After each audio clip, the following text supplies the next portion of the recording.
Guys, good morning. এখন বাজে হচ্ছে ভোর 3:30। রেদার বলা ভালো রাত 3:30।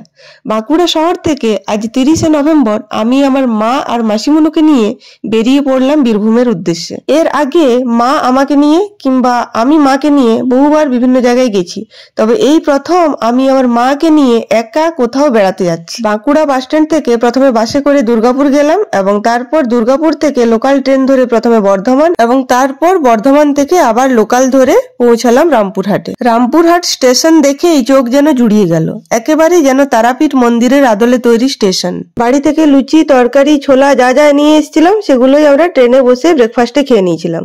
তাতে করে টাইমটাও অনেকটা সেভ হয়ে গেল আর কি। স্টেশন থেকে সোজা বেরিয়ে খানিকটা গিয়ে তারাপীঠগামী শেয়ার অটোতে উঠে পড়লাম। হোটেল বুকিং আগে থেকেই ফোনের মাধ্যমে করে নিয়েছিলাম আমরা ছিলাম বশিষ্ঠ লজে। তারামা সরণের গেটের সামনে, অটো যেখানে নামিয়ে দেবে সেখান থেকে হোটেল একেবারে সামনেই। আমরা থাকছি হচ্ছে বশিষ্ঠ লজের 22 নাম্বার রুমে।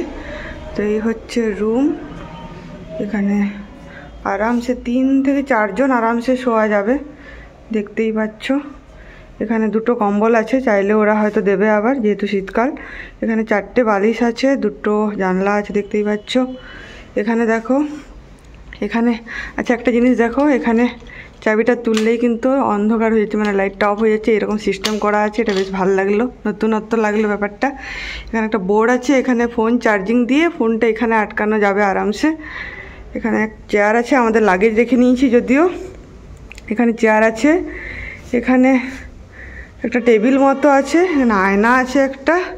আর এই হচ্ছে একটা বিরাট সুন্দর একটা ব্যাপার, আজকালকার যুগে এইরকম টিভি দেখতে পাওয়া জটিল। তো যাই হোক, এই টিভিটা আছে, এটা দেখেও কিন্তু বেশ ভালো লাগলো, অনেকদিন পর দেখলাম। আর এই হচ্ছে এখানে একটা ব্যালকনি আছে, এখানে ব্যালকনি আছে, দেখতেই পাচ্ছ। এই হচ্ছে ব্যালকনি, অনেকটাই বড়। আর এই হচ্ছে বাইরের ভিউ। বাইরের ভিউ কিছু নেই সেরকম দেখার মতো, আমাদের তো সময়ও নেই এখানে দাঁড়িয়ে থেকে বাইরের ভিউ এনজয় করার মতো। আর এখানে দেখো তার ঝুলছে, তার দেওয়া আছে কাপড় মেলার জন্য, কিন্তু বেশ সুন্দর।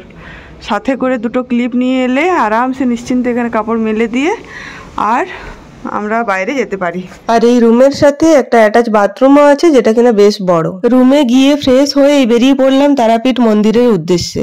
মা তারা সরণি গেটের ভেতর দিয়ে বেশ খানিকটা যেতে হবে, আর তার দুপাশে রয়েছে অজস্র দোকান, বিভিন্ন গিফট আইটেম, পুজোর ডালা আর ফেমাস পেড়া। আচ্ছা, পেড়া তো আমার জেলা বাঁকুড়ার ছোট্ট গ্রাম ছাতনার বিখ্যাত বলে এতদিন শুনে এসেছি, তবে তারাপীঠে কি করে পেড়া বিখ্যাত হতে পারে? যদিও এখানের পেড়ার স্বাদ আর আকার সম্পূর্ণ আলাদা। ব্যাপারটা কেউ জানলে জানিও তো কমেন্ট বক্সে। আর এই গলি দিয়ে আসার সময় প্রচুর পান্ডা ঘিরে ধরবেন আমার কাছে পুজো দিন বলে, তবে আমরা কারুর কথাতে কান না দিয়ে নিজেরাই পুজো দেবো ঠিক করেছিলাম। যাই হোক, এই হচ্ছে মন্দিরের মেন গেট। মেন গেটের অপোজিটে এই দোকান থেকেই পুজোর ডালা নিয়ে নিলাম আমরা, সাথে একটা জবার মালাও নিলাম। প্রথমে তো বুঝতেই পারছিলাম না জুতো এভাবে বাইরে রেখে কিভাবে মন্দিরের ভেতরে যাব, ফিরে এসে জুতো না পেলে তো মুশকিল। দেন আমি একা প্রথমে জুতো বাইরে খুলে ভেতরে গেলাম। যেহেতু অমাবস্যার দিন গিয়েছিলাম আমরা, তাই প্রচুর ভক্তের সমাবেশ ছিল সেদিন। চারিদিকে লাইনের রকম ভেদ দেখে ভেতরে গিয়ে আগাবস্তলা কিছুই বুঝতে না পেরে শেষে গেটের সামনে সিকিউরিটিকে জিজ্ঞেস করলাম ভিআইপি লাইনে পুজো দিতে চাই, কোথায় লাইন দিতে হবে। উনি সবটা বলে দেওয়ার পর আমরা ওই ডালা নেবার দোকানেই জুতো রেখে পুজো দেবার লাইনে গিয়ে দাঁড়ালাম। লাইন ঠিক কোথায় শেষ আর ঠিক কোথায় মায়ের পুজো হচ্ছে সেটা বুঝতেই অনেকটা সময় লেগে গেল আমাদের। আচ্ছা, আমরা না কোনো পান্ডা ধরে পুজো দিইনি, তবে ওই ডালা নেওয়ার দোকানদারই আমাদের সাথে একজন পান্ডা পাঠিয়ে দিয়েছিলেন। ভীষণ ভালোভাবে উনি পুজো করিয়ে দিয়েছিলেন আমাদের, এবং পরে আমি ওনাকে দক্ষিণা স্বরূপ কিছু দিয়েছিলাম আর কি। আমার ইচ্ছে ছিল কুপন কেটে ভোগ প্রসাদ খাওয়ার, যদিও সেটা সম্ভব হয়নি, তবে তার পরিবর্তে যেটা হয়েছে সেটা ছিল বেশ তৃপ্তিকর। পুজো দেবার পরই হঠাৎ দেখি সবাই লাইন দিয়ে বসে পড়েছে প্রসাদের উদ্দেশ্যে। তাদের মধ্যে একজনকে কোথায় কুপন কাটতে হবে জিজ্ঞেস করে আমরাও বসে পড়ি সেই লাইনে। প্রসাদটা ছিল একেবারে বিনামূল্যে।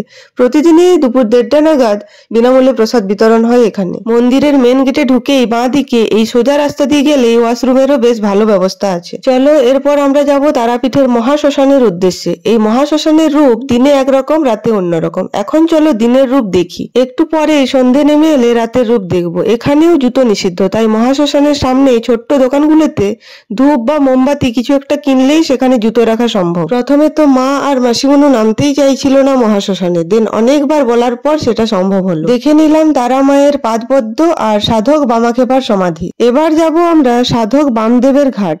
এটা মন্দিরের মেন গেটের অপোজিটে যে সরু রাস্তাটা গেছে সেই রাস্তা দিয়ে যেতে হবে। মহাশ্মশানের ভেতর দিয়ে যাওয়া যায় কিনা আমার সেটা জানা নেই। চলে এসছি আমরা ঘাটে। তো এই হচ্ছে দ্বারকা নদী। এরপর আমরা খেয়ে নিলাম চা। এতদিন মাটির ভাঁড়ে চা খেয়েছি, আজ প্রথম খেলাম মাটির ভাঁড়ে বানানো চা। তারপর আবার কিনে নিলাম 25 টাকা দামের বিরাট বড় আকারের দুটো ল্যাংচা, যার স্বাদ যদিও ছিল অসম্ভব খারাপ। এরপরই শুরু হয়ে গেল আমার মায়ের শপিং। কোথাও ঘুরতে গেলেও মায়ের একগাদা জিনিস কেনা চাই। শপিং এর মাঝেই রাত্রের মহাশ্মশান ঠিক কেমন সেটাও এক ঝলক দেখে নিলাম। না, এবার আর নিচে নামার সাহস দেখায়নি। চারিদিকে জ্বলছে আগুন, চলছে যজ্ঞ। শেষে আমিও তারা মায়ের একটা ম্যাগনেট আর কয়েকটা ছোট্ট ছোট্ট জিনিস নিয়ে ফেললাম। শপিং কমপ্লিট করে আবার সেই ডালার দোকানে জুতো রেখে মন্দিরের ভেতরে গেলাম বাকি মন্দিরটুকু দর্শন করতে। ভেতরেও চারিদিকে চলছে নানান রকমের যজ্ঞ, আর জেনারেল লাইনে তখনও বেশ ভালো ভিড় আছে। চারিদিকে প্রচুর তান্ত্রিকের ভিড়, আর সবার মুখে মুখে আওয়াজ জয় তারা মা।